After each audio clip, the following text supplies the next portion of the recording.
Hijau dan asri menjadi nuansa yang kini menaungi Desa Geneng, Wonogiri, Jawa Tengah. Padahal dulunya kawasan ini gersang, rusak karena penebangan liar dan kebakaran lahan. Kelestarian bukit ini tak lepas dari perjuangan Sadiman, pria 64 tahun warga asli desa ini. Berawal dari keprihatinan serta tekad kuat hentikan banjir dan kekeringan yang kerap terjadi sebagai dampak rusaknya lingkungan, sejak tahun 1996, Sadiman atau Mbah Diman tak henti menanam. Dimulai dari sekitar rumah hingga seluruh bukit kemudian berselimut bibit. Sebagian besar tanaman beringin, lainnya bermacam pohon kayu dan buah-buahan. Hingga kini bibit sudah berubah menjadi pohon rindang. Mbah Diman masih terus menanam. Semua dilakukan sendiri, menyusuri hutan untuk rutin merawat dan menyiram setiap hari. Hingga biaya perawatan dan bibit, seluruhnya berasal dari simpanannya pribadi. Itu ya cangkokan, ya beli, tukar bibit cengkeh. Kalau besar ringgitnya itu saya ganti cengkeh 3, kalau kecil ya 1 ya sama 1 gitu. Dan tukar sengon, tukar bibit jati, tukar bibit merito, tukar durian dulu itu, Mas. Bukan tanpa kendala. Awalnya bahkan banyak yang mencibir dan menganggapnya lakukan hal yang tidak ada guna. Namun seiring dengan rimbun hasilnya, masyarakat membuka mata. Tak sedikit pula kini warga turun tangan membantu kaki dan tangan tuanya. Asa Mbah Diman juga menginspirasi banyak generasi muda desa. Itu orangnya luar biasa ya. Jadi kurun waktu 20 tahun lah Mas Sadiman secara pribadi menghijaukan bumi Gendol ini tanpa bantuan oleh siapapun. Tapi tetap saja sampai sekarang semangatnya masih luar biasa. Jadi tanamannya sekarang sudah banyak, terus kemudian juga menghasilkan banyak air. Dan air itu kan oleh warga masyarakat sekitar ini kan sangat bermanfaat, Mbak. Selama 20 tahun, Sadiman telah menanam dan merawat lebih dari 4.000 tanaman. Belum akan berhenti, dia masih akan menanam lagi demi wariskan lingkungan lestari. Nah, anak-anak sekalian, kalian telah melaporkan menyaksikan untuk video Mbah Sadiman yang telah menjadi pejuang pelestari lingkungan, yang merupakan video pembuka dari pembelajaran kita pada hari ini. Assalamualaikum warahmatullahi wabarakatuh. Alhamdulillah wa syukurullah wa la hawla wa la quwata illa billah. Senang sekali anak-anak sekalian, kita dapat berjumpa kembali untuk melanjutkan pembelajaran biologi kita. Dan hari ini kita akan membahas tentang pelestarian lingkungan. Apa itu pelestarian lingkungan? Nah, adalah serangkaian upaya untuk melindungi kemampuan lingkungan hidup terhadap dampak negatif agar mampu mendukung kehidupan makhluk hidup. Dalam pengertian lain, pelestarian lingkungan hidup juga berarti memanfaatkan lingkungan secara bijak agar keseimbangan lingkungan tetap terjaga. Pelestarian lingkungan hidup memiliki beberapa tujuan, antara lain mengendalikan pemanfaatan sumber daya alam secara arif dan bijaksana, dan mewujudkan manusia sebagai pembina dan mitra lingkungan hidup. Sebagai manusia, sudah menjadi kewajiban kita untuk melestarikan lingkungan hidup. Beberapa contoh pelestarian lingkungan hidup adalah membuang sampah pada tempatnya, melakukan penebangan pohon dengan sistem tebang pilih, melakukan reboisasi, menggunakan kendaraan yang ramah lingkungan, dan masih banyak yang lainnya. Nah, upaya untuk pelestarian lingkungan salah satunya adalah reboisasi, di mana reboisasi adalah melakukan penghijauan kembali agar alam menjadi hijau, dan biasanya dilakukan di hutan yang sudah menjadi gundul agar bisa berfungsi sebagaimana mestinya. Hutan ini memiliki fungsi sebagai penyimpan cadangan air, pelindung manusia, dan juga aneka satwa. Dengan ditanaminya kembali hutan yang gundul, maka hutan akan kembali dapat menjalankan fungsinya.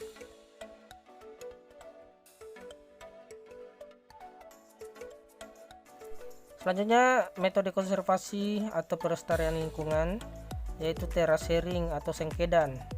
Nah, ini dapat kalian lihat banyak di daerah pegunungan, sengkedan yang daerah persawahan yang dibuat seperti sengkedan di gambar tersebut. Nah, metode konservasi ini dengan membuat teras-teras yang dilakukan untuk mengurangi panjang lereng supaya tidak terlalu curam.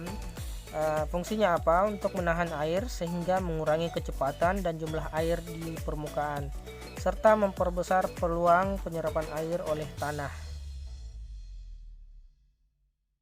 Selanjutnya, dalam pelestarian lingkungan, kita perlu mengenal yang namanya cagar alam, di mana cagar alam adalah kawasan suaka alam yang karena keadaan alamnya mempunyai kekhasan tumbuhan, satwa, dan ekosistemnya atau ekosistem tertentu yang perlu dilindungi dan perkembangannya berlangsung secara alami.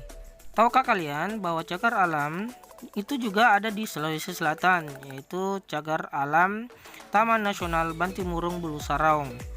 Nah, kalau kalian pernah mengunjungi wisata Bantimurung, air terjun Bantimurung, nah itu kalian berada di Taman Nasional Bantimurung Bulu Saraung yang merupakan cagar alam. Kalian mungkin menanyakan kenapa Taman Nasional Bantimurung Bulu Saraung menjadi cagar alam. Itu karena banyaknya populasi kupu-kupu dengan berbagai jenisnya dan kondisi alam berupa pegunungan kars, bebatuan, dan puluhan gua yang bersejarah. Salah satu yang terkenal adalah Gua Leang-Leang. Saya kira dari kalian sudah ada yang pernah pergi ke sana kan?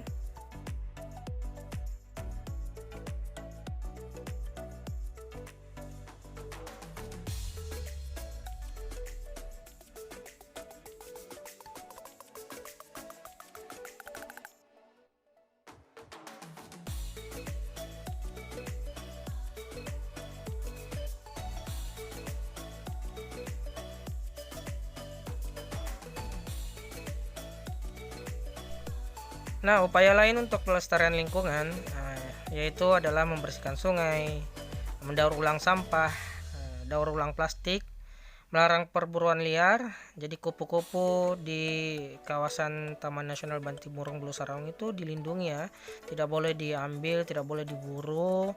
Itu merupakan sebuah perburuan liar, makanya itu harus dilarang. Menjaga kebersihan lingkungan, ini yang terdekat yang kita bisa lakukan untuk pelestarian lingkungan, yaitu dengan menjaga kebersihan lingkungan. Kemudian menjaga ekosistem laut, yaitu dengan tidak menangkap ikan menggunakan bom ikan atau disebut pukat, tidak menggunakan cangkrang yang bisa merusak terumbu karang, dan kemudian menjaga ekosistem hutan, yaitu dengan tidak melakukan pembalakan liar, penebangan pohon secara brutal, dan pembakaran hutan untuk membuka lahan. Nah, sebagai seorang pelajar, apa upaya yang dapat kalian lakukan dalam usaha pelestarian lingkungan hidup? Oke, 1. Menghemat penggunaan kertas dan pensil. Yang kedua, membuang sampah pada tempatnya. Yang ketiga, memanfaatkan barang-barang hasil daur ulang. Yang keempat, menghemat penggunaan listrik, air, dan BBM, serta menanam dan merawat pohon di sekitar lingkungan rumah tinggal. Oke ya anak-anakku sekalian, bahwa pelestarian lingkungan hidup itu harus dimulai dari setiap individu masing-masing anak-anak siswa sekalian, dengan menitik beratkan pada kesadaran akan pentingnya lingkungan bagi kehidupan manusia dan pelestarian alam. Alhamdulillah, demikianlah pembelajaran yang Bapak sampaikan mengenai beberapa upaya menjaga kelestarian lingkungan. Terima kasih telah menyimak video yang Bapak telah modifikasi ini. Tetap semangat belajar, tetap semangat berpuasa, dan saya harap kalian membuat rangkuman dari pembelajaran ini di buku tugas kalian masing-masing. Terima kasih.